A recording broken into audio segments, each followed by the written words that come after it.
मुरली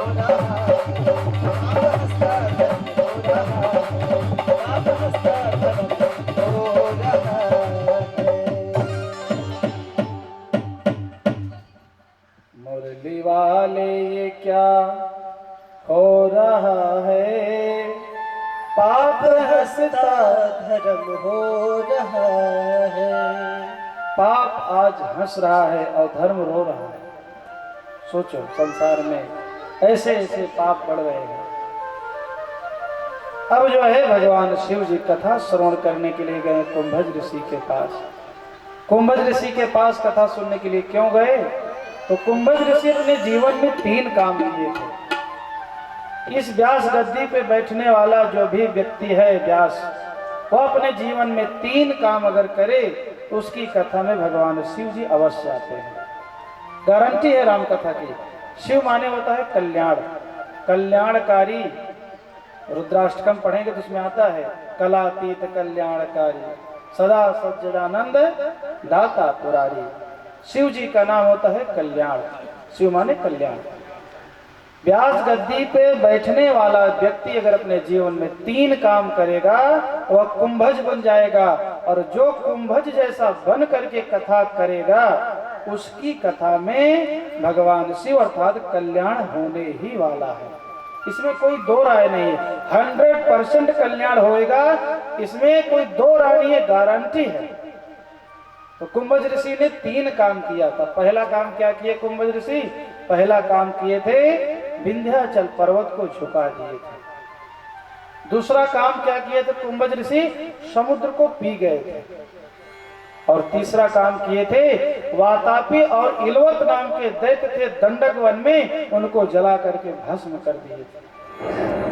ये 3 काम जो भी करेगा उसकी कथा में भगवान शिव जी जरूर आएंगे। पहला काम क्या किए थे? विंध्याचल पर्वत को झुकाए थे कुंभज ऋषि। विंध्याचल का मतलब क्या है? तो विंध्याचल का मतलब है अहंकार। विंध्याचल इतना बड़ा पहाड़ था, विंध्याचल के अंदर अहंकार था कि मैं भगवान सूर्य की भी गति को रोक सकता हूँ। और इतना बड़ा विंध्याचल कि भगवान सूर्य को भी एक बार रोक लिया। सूर्य भगवान कुंभज ऋषि के पास में गए, बोले महाराज ये विंध्याचल आपका चेला है, इसको आप ही समझा सकते हो। कुंभज ऋषि आए हैं और विंध्याचल से बोले विंध्याचल मुझे जो है उत्तर भारत से दक्षिण भारत जाना है, और तुम इतने पढ़े हुए हो, मैं तुमको पार कैसे करूं? एक काम करिए, तुम लेट जाइए, और जब तुम लेट जाओगे तो मैं उस पार चले जाऊंगा, और जब मैं वापिस आऊंगा तो तुम फिर खड़े हो जाना। विंध्याचल बोला ठीक है गुरुदेव, आपके आदेश का पालन करेंगे। विंध्याचल लेट गया और कुंभज ऋषि उस पार चले गए, और जा करके नासिक के पास में उन्होंने अपनी कुटिया बनाई। आज तक कुंभज ऋषि दक्षिण भारत से उत्तर की तरफ दोबारा नहीं आए, आज भी विंध्याचल लेटा हुआ है। तो कुंभज ऋषि क्या किए थे? अहंकार को झुका दिए थे। इस व्यास गद्दी पे बैठने वाला व्यक्ति अगर अपने आप को मानेगा कि मैं भागवताचार्य हूँ, रामायणाचार्य हूँ, बहुत बड़ा ज्ञानी हूँ, मुझसे बड़ा ज्ञानी दुनिया में कोई नहीं है, ऐसा अहंकार लेकर के बैठेगा, उसकी कथा तो होगी, हो सकता है पब्लिक की भीड़ लगेगी, परंतु उसकी कथा कभी कल्याणकारी नहीं हो सकती है। उसकी कथा से कभी कल्याण हो ही नहीं सकता है, चाहे वो 1 नहीं 1 लाख कथा वाच ले।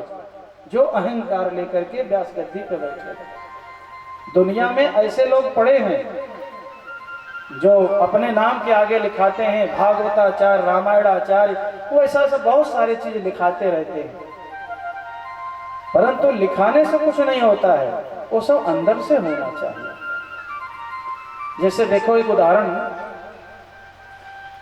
तन को जोगी सब करे, मन को बिरला कोय, सब सिद्धि सहजे पाइए, जे मन जोगी होय। असली योगी कौन है? असली संत कौन है?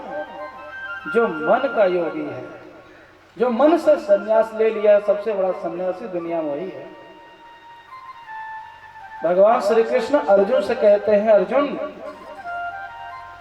गेय स नित्य सन्यासी यौन दोष्टि यौन कांक्षति। वह नित्य सन्यासी है जिसके अंदर न तो कोई इच्छा है और न तो किसी से कोई द्वेष है। अहंकार को कुंभज ऋषि झुकाए और उनकी कथा में उनसे कथा सुनने के लिए भगवान शिव जी उनके पास आए। पहला चीज। दूसरा, कुंभज ऋषि समुद्र को पी गए थे। समुद्र को पी गए इसका मतलब क्या है? तो समुद्र का मतलब होता है लोभ। इस व्यास गद्दी पे बैठने से पहले जिसने लोभ को पिया है उसकी कथा में भगवान शिव जी आते हैं। कितने लोग ऐसे हैं लोभ को नहीं पी पाए हैं। कथा करने से पहले उनका डिमांड फिक्स हो जाता है कि हम 1 लाख रुपए लेंगे तब कथा करने आएंगे।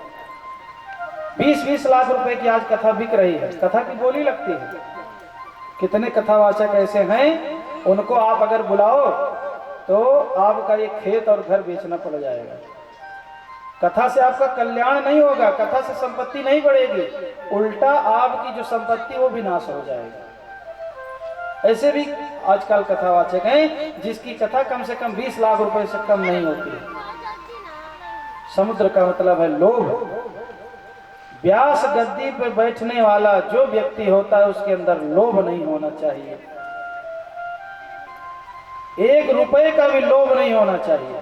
अगर लोभ है जीवन में वो कथावाचक नहीं है, वो व्यास नहीं है।